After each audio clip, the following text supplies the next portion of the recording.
Hello, everyone, and welcome to Dreamleapers with Harriette Cole. Fashion Week just ended, and many designers showed their offerings, their creativity to the world of fashion so that we could figure out what do we want to wear next season. One of those people was a dear friend of mine. I've known him for all of the years that I've worked in fashion. He is Epperson. And he's been, when I remember him from the very beginning, he was making hats. And then hats turned into every kind of outfit that a woman could possibly want to wear. And really, not just women, men too. His clothing is the definition of what we used to call unisex, just for everyone. And he has been creating for many, many years. And this year, he presented a spectacular collection at a church in Lower Manhattan. The pews were filled with people coming to see what his offering would be.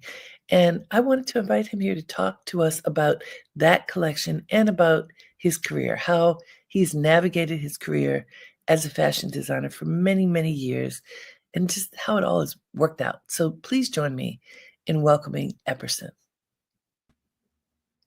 Hello, everybody. Hey. Hey. So in a church. So I realized that, we talk about a lot of things, but I never talked to you about why you have done it in a church. But I want to say to folks who are tuned in, your wife is now a minister. Yeah. And never mind, I remember when you all got married. we go way back. Yeah, we But do. she, you have always been a spiritual man. I've felt that about you, about your presence and just how you move through space. And your wife is now formally in that space. Is this her church? No, she's a priest there, and she's like the second. Yeah, it's two people, her and Christine Lee and her. At that space. Yeah, St. Peter's, Chelsea. That is so perfect when your lives mesh together and you can bring all of that goodness into one space. So I realized I hadn't asked you that, but I was wondering if that was so. That's great. Yeah, it's so funny. Like the church, first of all, my last collection, the spring collection, I was planning to do it at the church, but on the grounds, like in front and along the garden and along the aisle and in the garden in the back. And 5 days before the show, scaffolding went up, and all the area that I said, the front, the aisle, the garden. So it was like the Lord saying, bring them inside. So it just kept working from that point on. It's like, some of the photographers were saying it's going to be too dark. And I'm like, but we have to do it. Right. We have to do it. And that particular show was grace, during the time that we were all going through. And then I said, why don't I just do it there again? Oh, it was beautiful. I missed the Grace show, although, when things are provocative and interesting, everybody talks about it. So everybody was talking about that particular show and the fact that you presented fashion, but it was so elevated that it felt like a spiritual experience. You as the creator, what do you think, what were the elements that made people feel that for Grace, the show last season? Oh, forget it. Grace, it's like you said, I'm spiritual. It's like I've always prayed. I've always trusted God I know where my gift comes from. So I follow that. And whenever I'm creating a collection, it's basically what's going on around the world, within me, around people that have to feel what I'm feeling. And with Grace, it was I felt like God gave us grace because Kamala Harris could have possibly won, and that whole time was like, there's hope, so we were all floating around like, whoa, there's, it's not over. Well, it's not over, but there's hope. And that's what took me and I think us through a period. And before the models were going out, I prayed with them that they would, we all grabbed hands and I said a prayer, and I said, a lot of these people don't even go to church. A lot of people don't even know who God is. And this is a time for them to feel his presence. So I said, just walk down the aisle, just float down the aisle, just grace down the aisle and as soldiers. And that's what they did. And people are actually crying. Yeah, I heard. Like crying. And what's so amazing about that is it happened again. People were crying at this show. And, so I know that God is up to something. I can't figure it all out, and we're not to figure everything out. I'm just being obedient and just staying focused. Focus is the key. Focus And is the key. I could not agree with you more. yeah, I mean, and you know what? Especially now, because there's so many distractions in the world, in our lives, it's so easy to allow your attention to focus on something that is not part of who you are supposed to be and how you're supposed to spend your time. right. So noting that focus is key is Yeah. so incredibly important. I agree with you. Get it. It's like in this particular collection, I didn't even come up with a name, but Right. I came up with a feeling. And the feeling was basically we have to stay focused. We can't you can't watch the news all day or you'll get lost. You'll get lost. So Lee and I, we watch it, we sort of like a nightcap or whatever, nightcap. Like maybe 15 minutes of it just to get what's going on and talk about it and it's done. But in that 15 minutes, you heard about everything that happened that day. So if you were listening to CNN and blah, blah, blah, all these different stations with everything coming at you, and we have no control over any of it, like really no control. So with, the main focus was the whole thing was just stay focused. What's going to get you to the next step? How do you get up in the morning? How do you deal with your children today? How are you going to deal with yourself? How are you going to deal with a stranger? You can't get lost with all of that. And so me presenting this show, me being on stage, I was showing people that I'm staying focused. I'm still moving. This is what I do, and I want you to continue doing something that's going to take you to the next step. I love that. I have often referred to you when I was trying to describe, well, who is Epperson? Who is he as a designer? And I have often said to people, well, he's our Ray Kawakubo. He's our Comme des Garçons, which I consider to be a high honor. Yeah. And our good friend, editor in everything, Constance White, said to me the other day, no, I don't say that. He's our Epperson, which I love that. Like, don't compare him to someone else. Right. But I want to say for folks who might be tuned in, who if they don't know you, what does that mean? When I make that point, what does that mean? So back in the 90s, I became fashion editor at Essence in 1990. And that was at a time when there's always a lot of creativity, but there were a lot of Black designers who were having a moment and the light was shining on them. But also, Comme des Garçons was having a moment, a huge international moment. And there was this trend that they called deconstruction, where there would be strings hanging off of clothes, and there would be, the completion of something felt incomplete. Yeah. In the traditional way of making it. And that was what I remember you did first with the hats and with clothing. And because I remember my housekeeper one time clipped strings off the closet. No, I paid for that, girl. Those strings cost you. Oh, don't clip them up. But this sense of disorder with order. And that was something that Ray Kawakubo did with Garçon, and something that I felt that you did and do with your line. Can you talk about that trend and what that meant for you, and why did you do that with the incompletion of complete work? I would say first I'm self-taught, right? So it started there, and as far as like the Japanese designers, I've always appreciated their freedom. They just did whatever they want. And everybody was making garments that fit like this, and they were doing stuff like this, Right. Just opposite. And there's freedom to that, because anybody can wear it. Anybody could wear it. And then it's funny you asked that, because I'm thinking maybe some of the deconstruction was because I'm self-taught. I didn't learn how to do a French, seam and this and that. I did my way, Right. and then the strings hanging. It was like Stephen Burrows, his lettuce edge. Yeah, that was a major inspiration to me. That's where that's where my Merrill machine idea came from. But the strings, I don't know, that I just held on to that, and but so freedom, like no one can, like, I don't feel like my clothing are in style or out of style.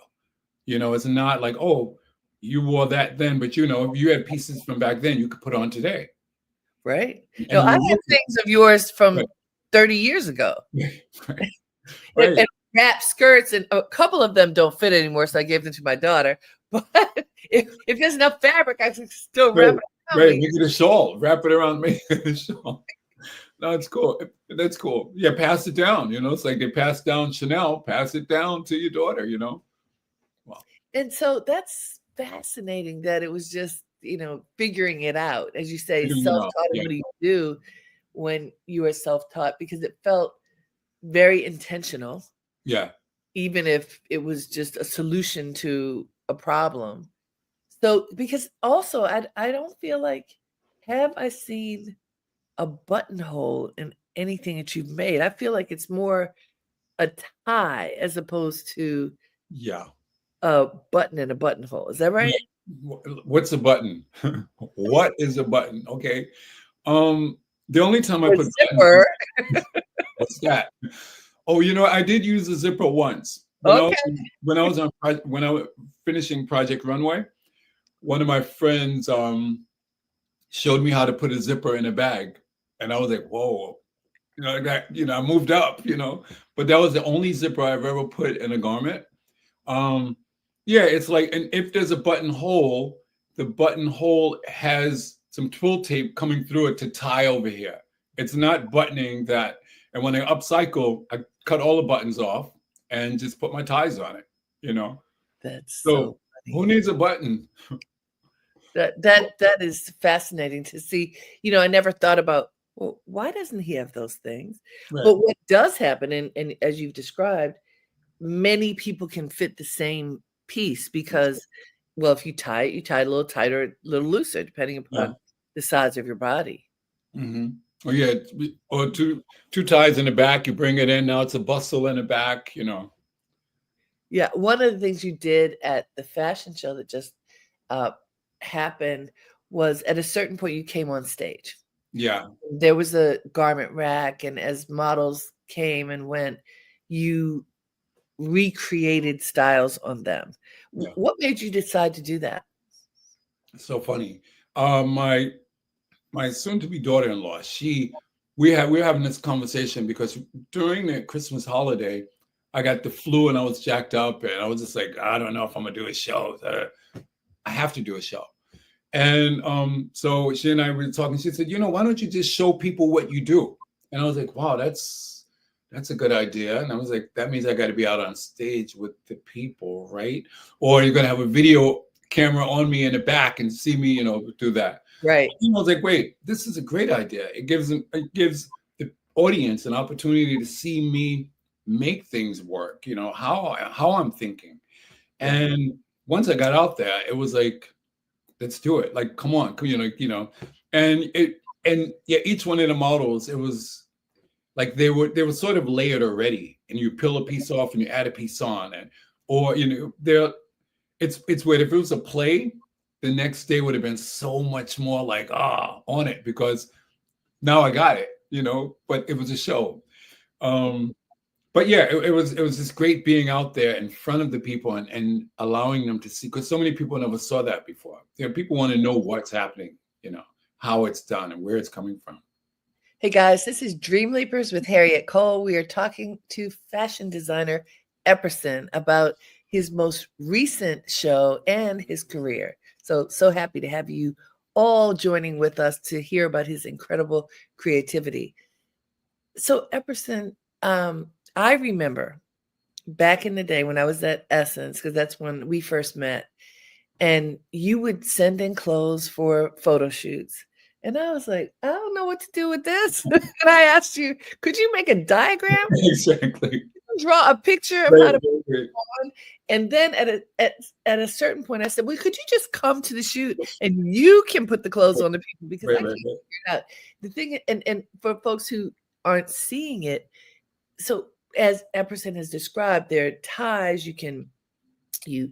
there's ruching, there's all kinds of stuff that happens with these garments, but literally with the ties, you can create a different shape based upon how you tie, how you pull two ties together. Right. And we could not get inside of your head. So I was like, no, you have to bring your head here so that we can figure it out. But I remember thinking that it would be cool if your clothes came with diagrams, you know, like little kids had granimals. It was like Epperson granimals, so you can figure out how to do it. Yes. But recently we came up with, like, we have a morph jacket, which could be worn like 8 or 9, 10 different ways, right? Or more, depending on the person. So we decided to do a video. You know, you purchase it, we send you the video. And now it's, you know, it's so much easier. No one has to call me to say, what do I do? Piece over your head and wrap it around and put your arm through it and make it work as a jacket. Yeah, they don't have to do that anymore. It's important because you have this ongoing burst of creativity, but your customer may not be fully in alignment with that. Fully in alignment, right? Because I'm still figuring it out. Of course not, you know.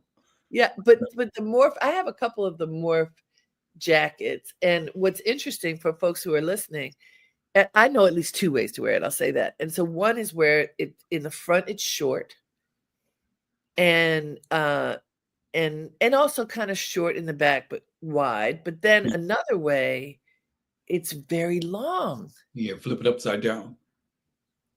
So just what goes on in that head of yours to make you figure that out? You know, it's funny. It was like the morph. It was funny. It was like 3 o'clock in the morning one day, and I'm sitting here, and I cutting table. Who has that? The floor. I still cut on the floor, right? And I had the fabric laid out, and I cut it, and I just made 2 seams, and I was like, wow, that's cool. And I picked it up, and I tried it on. I was like, oh, wow, it's a kimono feeling. Right. Then I flipped it, and it was really working like that. And then I actually wrapped it around me like it was a wrapped skirt. And when I wrapped it around me like it was a wrapped skirt, the 2 sleeves were hanging on the floor. So then I put my foot through it, and I was like, oh, shucks. Oops. You know, oh, wow. You know, I did like that and wrapped it. And, you know, then I was doing a Brooklyn Flea at the time. And I was showing a client how it works. And then she, you know, and then I love when people put my clothing on and try other things. Right. She put it, it goes around this wrap. And then she pulled it up here. We're like, oh, it's a dress too. Like, yeah, that too. Tried that. Okay. And you put a belt around it, you know. I was like, oh man, it's so cool. And then the line falls right in a perfect place, you know, in the back.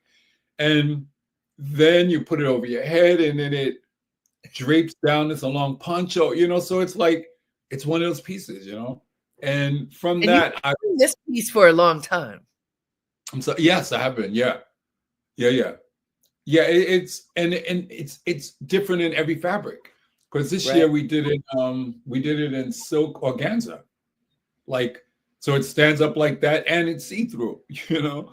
Then we've done it in neoprene. So now it's like, you know, it really stands, and it just it forms, you know. Is it as versatile in neoprene? In neoprene, it does the same thing, but it's a little neoprene is soft, so it works, but you know, if you have it on pants, it's standing out like that. For Right. somebody, it's genius. For, you know, the regular person, it's like, this is uncomfortable. I'm not wearing this. I'll wear it as a jacket, you know, and I don't blame them. But the right person could put that on and be like, You well, have to have an imagination to wear yeah, Epperson, that's for yeah, sure. sure. That's really cool. So, how did you get started? When did you Rodney Epperson, who like Oh, you my went back to put your Rodney. whole name in there. I was like, Oh, "Oh, I there. don't remember his name," because we never say Like, Rodney. we We don't only say, hey, who is that? I mean, only people who know my name are people from the past, bill collectors, um, you know. And I'm like, hello, is Rodney Epperson? I'm like, somebody no. like, poop. I hope they're not listening, right?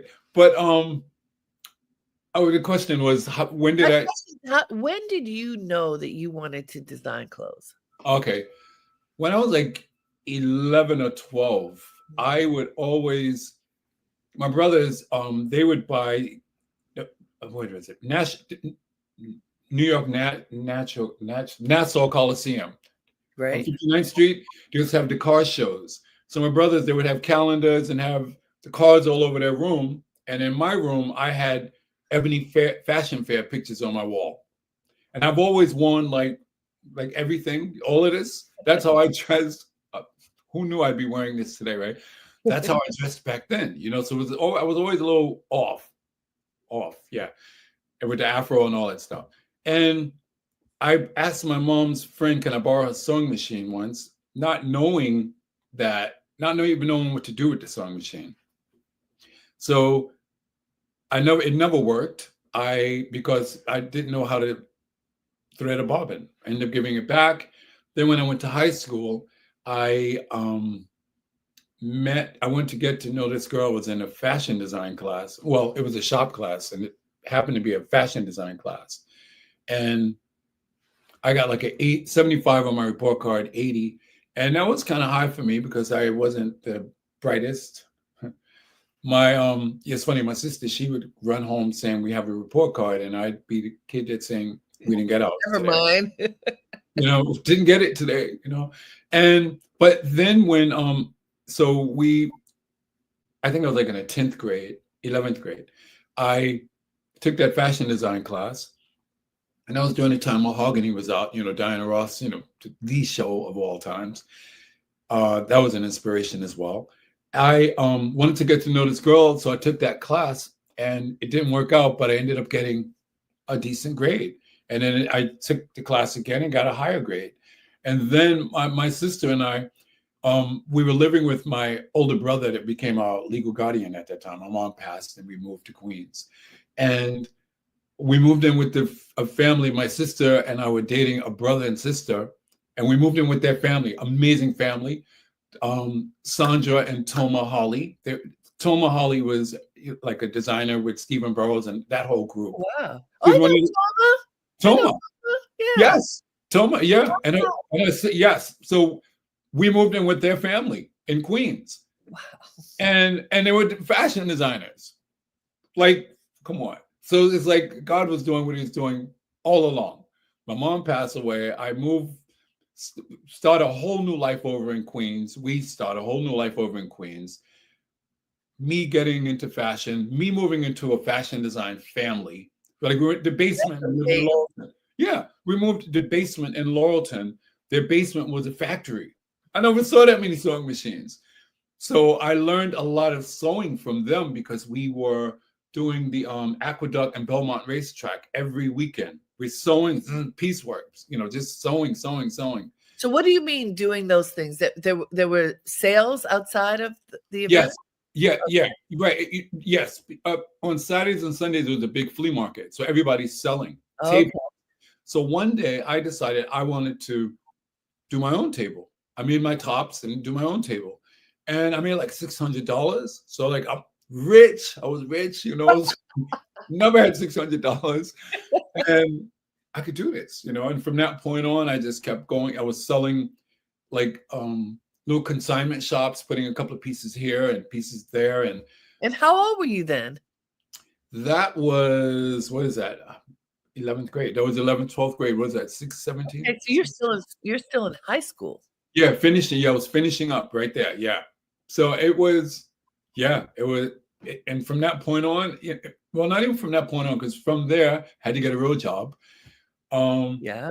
I started working in mailroom, like, Pitney Bowes, all of these printer machines. And I was on Fifth Avenue, this amazing company. They had this machine that went the size of this room and collating all these beautiful pictures. But in the mailroom was all Vogue and Bazaar, Iman, Beverly Johnson, everybody, every black model there was around In the all mailroom.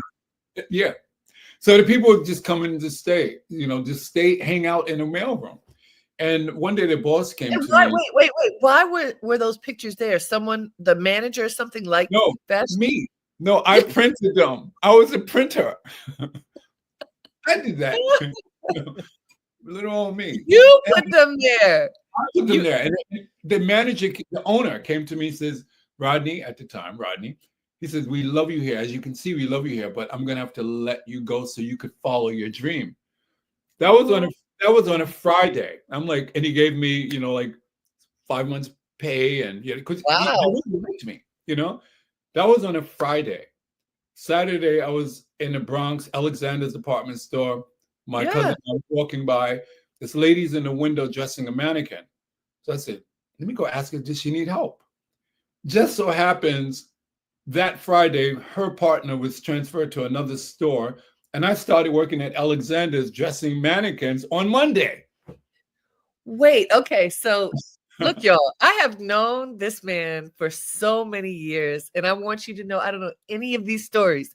This is so cool because just to give perspective, I don't know how many years ago you were as a designer, but for many people, and this is Dreamleapers. So for folks to understand, in pursuit of your dream, you may have to do all kinds of things to support your dream. You are married with a sizable family, a bunch of kids, and right. So sometimes you have to do other things. And I know you have spent any number of years off and on doing dressing windows for other brands. Yes, and that started when you were in high school? That started out of high school. That was once I was finished high school. That started around that time. And then I worked Alexander's. And once I moved from Alexander's, I started dressing windows at Charivari. Remember Charivari? Oh, wait, y'all. Tell them what Charivari is, Epperson, because that was Charivari. It was Charivari was a family, the Weisers, it was mother, son, and daughter. And they had stores up on the Upper West Side, men's store, women's store, sports store, like all these different locations. And they brought all of the European designers over. They were like the first group that brought them over before Ray and everybody else opened up their stores. And they were like Marc Jacobs worked there.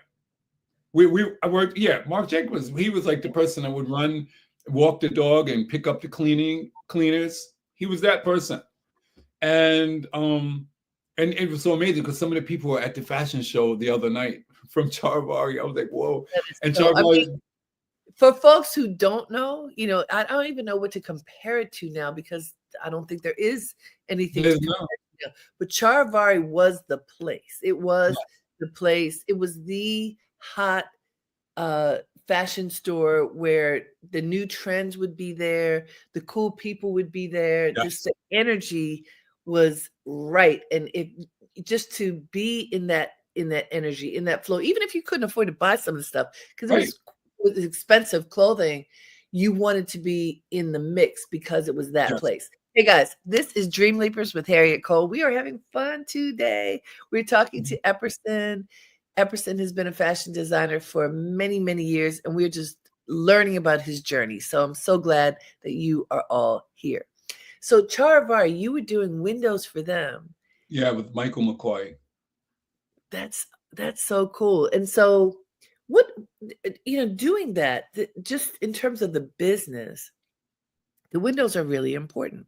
Yeah. Because what you put in the window, you hope that whatever you put on a mannequin is going to be compelling enough for a potential customer to walk and to that store. Yes. So what is in your mind as the person dressing that mannequin? Okay, with dressing a mannequin, it's like you said, we want to bring people in. Our job is to get people in. The salespeople take it from there. So you want to put like really interesting pieces on. You want to style it a certain way, and that's what I did. I've always like I said, mixing prints and all that. But I'm gonna jump back for 1 second to Alexander's Yes. because one of the store manager when I first got there, he wasn't sure that I I was a trimmer at the time. They used to call him a trimmer. That's like an assistant.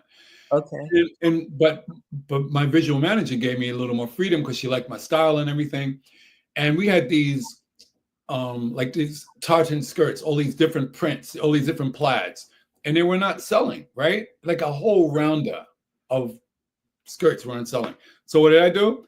I put 3 or 4 on one mannequin and put it a hip up and showed all of the layers, and people started buying them like that. So Wow. he got quiet after that. So it was carte blanche from that point on.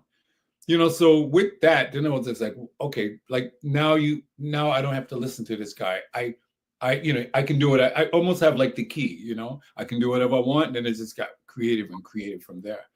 So But that's interesting too, because when I think about your clothing today, you mix patterns, you include plaids yeah. a lot, which is a very old school European kind of pattern, and Right. you mix it with something that's very much not Right. European in its flavor. What happens in your mind, this attraction to these very traditional European patterns along with the others? It's like I feel like my clothing like multicultural, right? So we're all mixed up anyway.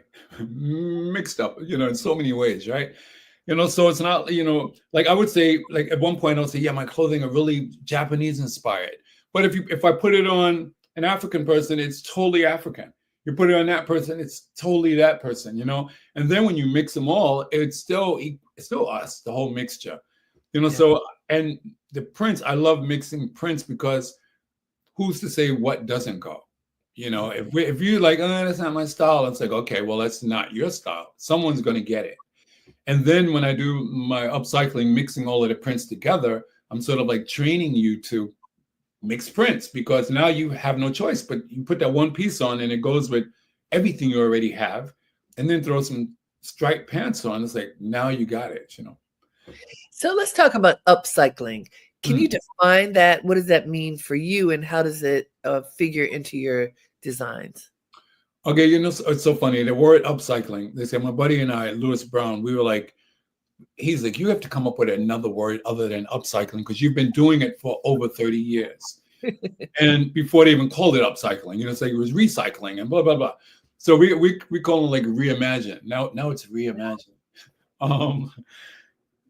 What I love about it is that it's a traditional garment, it's a real garment, like the stuff that they're making today it's nothing. It won't last as long as that vintage jacket lasts, Right. or it's not made the way it was. The fabric is not the same. The buttons are not the same. But I love mixing old and new. It's still mixing, Yeah. and as far as me incorporating that with my loose flowing style, it totally works because I don't expect everybody to put on a whole big old Epperson outfit. They can, but you do that and then you just throw it off with a blazer that's not mine. It's like, whoa, now that's you. Right. I feel like people that wear my clothing know who they are. Like Right. you, oh my gosh, like you at the fashion show. I So, didn't realize when you told us the picture. I was like, whoa, like she was in the show. so for folks who who are listening and can't even see, I had so much fun. So I have a bunch of Epperson clothes, but on this particular day, I was like, what am I going to wear? And so I had this piece that it could be a shawl, it could be, whatever it is. It's a ruched piece that with ties. And so I decided I was going to wear it across my body. But what am Yes. I wearing under it? Because other things that I have of yours are also ruched, and it didn't feel like that's what should go with it. Right. So underneath, I had a knit kind of body skimming Rick Owens dress. Oh, cool. I had a bag that a silk bag that comes across your body, and it has all kinds of the streamers coming up from it, which is Donna Karan Urban Zen. And what else did I have? And then the coat. It was a vest that I had, a fur vest that is also Urban Zen. So Epperson is like draping across the front, which is the main shot. That's what you see when you see a photo. But it was this mixture of designers, all for me, who have kind of a similar sensibility, and it all worked together. Really. And because of where your piece was, it was an Epperson signature. Yeah. And I was just like, it's funny, like, because when I saw you at the end, we hugged, and you had to go to Galindo's show. Thank you, so Wow. And I when I saw the photograph of you up on stage, I'm like, it was perfect. We were all taking turns, Epperson. Before the show started, there were tons of people who were brave enough to, I'm going to stand on this runway, which the runway was the altar at the church. It was so awesome. And it's so funny, the altar at the church, I wanted a feeling like, almost like you're leaving, you're coming back to your summer house, and you're taking off the covers. I had it draped so you could see part of the furniture. Yeah. No, Yeah. it was brilliant, and the energy was so good, and it was packed. Yeah. It was packed. It's interesting. Fashion Week, back in the day, I used to go to like 10 shows a day, every day, and then hop on a plane and go to Paris and Milan. So I don't do that anymore. But the crazy part is, remember Ruth Finley made the fashion calendar.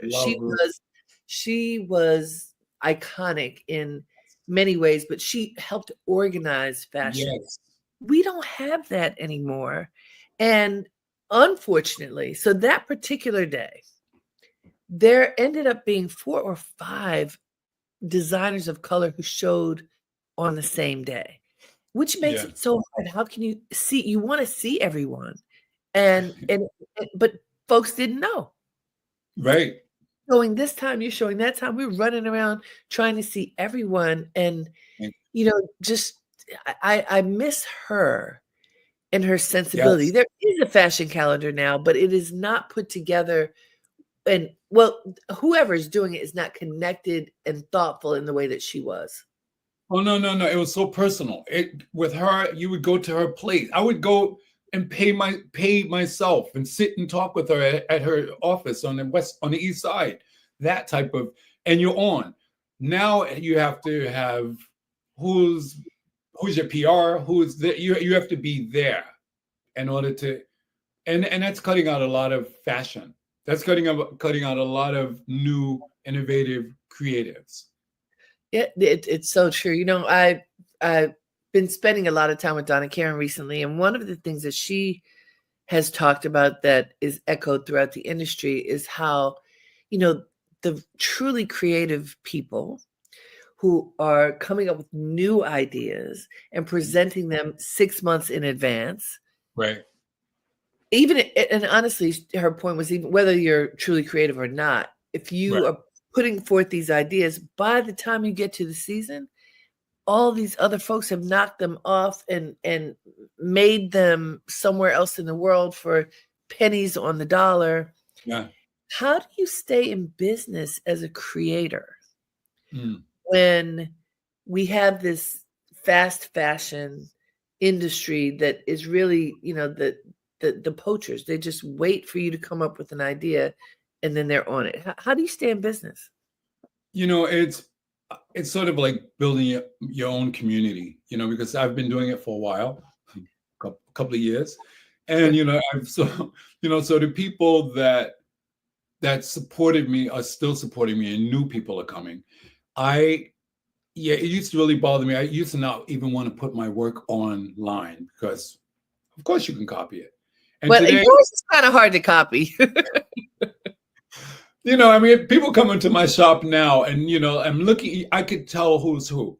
Someone, Right. you're looking, it's a pretty dress and you're looking at it, it's one thing. But then when you're looking at something and someone's holding it like this and holding it, their arm like this, it's like they're measuring it.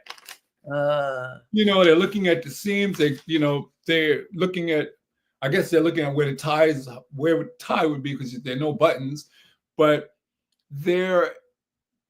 I just have to stay focused. I have to stay, again, focused with what I have to offer. I can't get stuck with, I did get stuck for a minute. Like, I'm not going to do this. I don't want everyone copying, or being inspired and being successful for something I feel like I did. And nothing's really new under the sun, but it's different times. And what's yours is yours. What's mine is mine. Which is true and can be difficult, especially, I'm thinking, let's go back to the pandemic.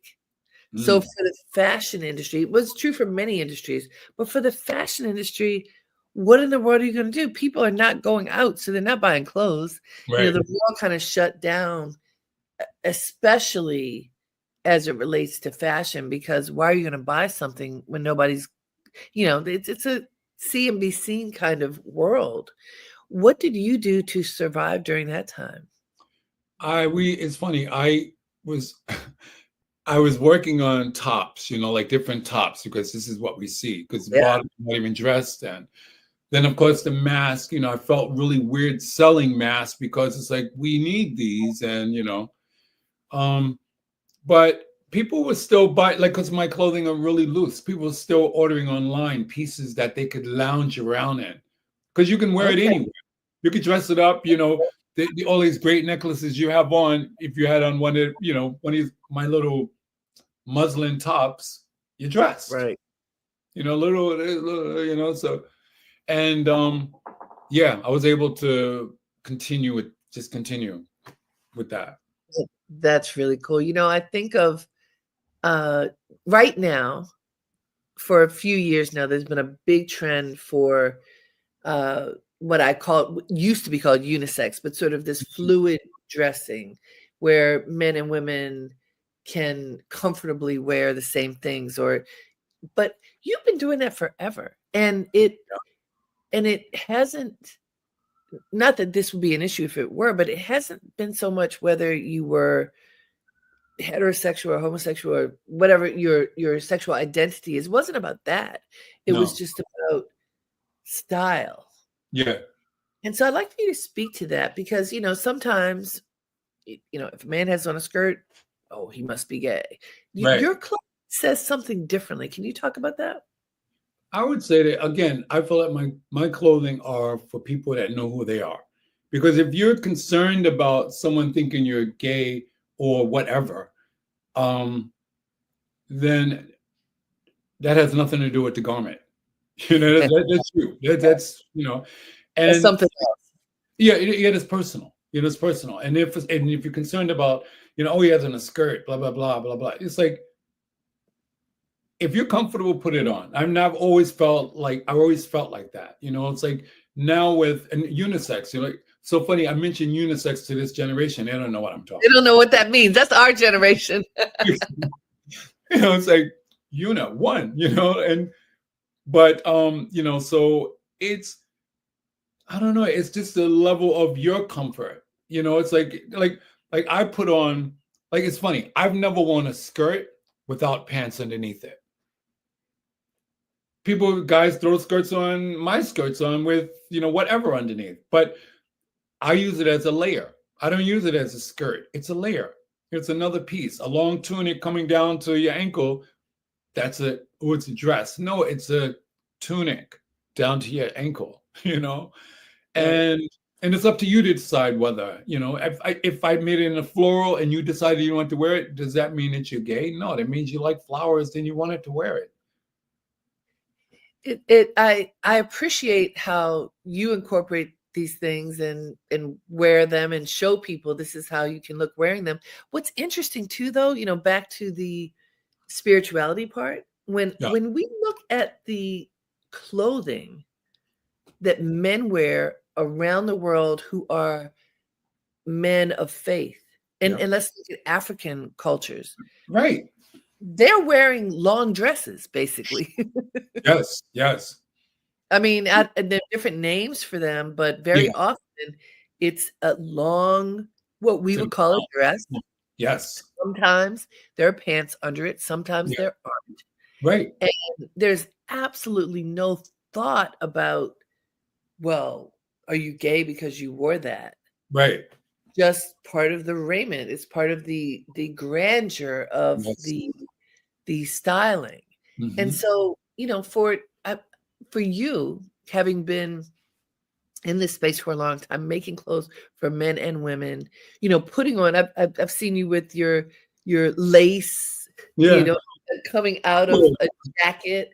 Yeah. Uh, Right. and you say you have to know who you are, but how do you, so you have 5 children. How do you tell them, this is who you are, this is how you step into the fullness of you, regardless of what people say about you?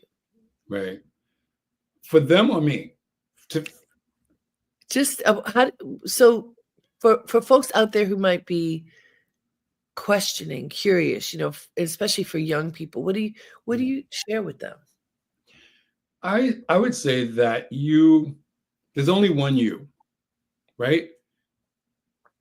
And only you, most of the time, only you know what you want. But everybody's going to have an opinion.